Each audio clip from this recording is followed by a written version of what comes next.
नमस्कार, स्वागत आहे तुमचं आपल्या यूट्यूब चॅनलवर। आज आपण जाणार आहोत पुरंदर तालुक्यातील हरणी गावातील हरणेश्वर मंदिरात। एक अत्यंत शांत, निसर्गरम्य आणि पवित्र ठिकाण या व्लॉगमध्ये आपण बघणार आहोत। इथला मार्ग, वातावरण, मंदिर परिसर आणि शांतता आणि शंभू महादेवाचं दिव्य दर्शन। हरणी गावाकडे जाताना सर्वात आधी जाणवतं ते म्हणजे इथला निसर्ग। जणू शहरातील धावपळीच्या आणि धकाधकीच्या जीवनापासून दूर निसर्ग आपल्याला स्वतःकडे घेऊन जातो। मंदिराजवळ पोहोचण्यासाठी 2 मार्ग आहेत। जर तुम्ही कार किंवा 2 व्हीलरने जात असाल तर मंदिरापर्यंत थेट रस्ता आहे, आणि ज्यांना थोडं निसर्गात चालत जायचा आनंद घ्यायचा आहे त्यांच्यासाठी पायऱ्यांचा मार्गही आहे।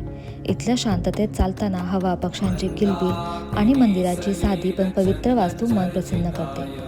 मंदिराभोवतीचा परिसर अत्यंत स्वच्छ आणि सकारात्मकतेने भरलेला आहे। शंभू महादेवाचं दर्शन घेताना अंतर्मनात एक वेगळी शक्ती जाणवते। अशी स्थिरता आणि शांतता फार कमी ठिकाणी मिळते। हरणेश्वर मंदिराची खास ओळख आहे, इथे येऊन मागितलेली अनेकांची मनोकामना पूर्ण होते, आणि म्हणूनच हे मंदिर नवस्फूर्ती महादेव मंदिर म्हणून प्रसिद्ध आहे।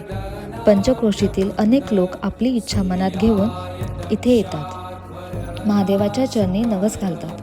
चैत्र महिन्यात शंभू महादेवाची यात्रा खूप मोठ्या उत्साहात साजरी केली जाते।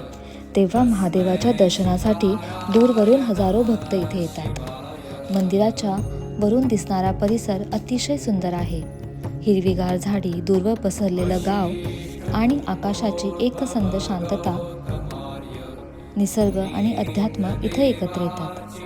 हा होता आजचा हरणेश्वर मंदिराचा एक सुंदर, शांत आणि आध्यात्मिक प्रवास।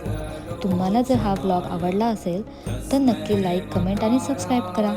पुन्हा भेटू नेक्स्ट व्लॉगमध्ये। धन्यवाद।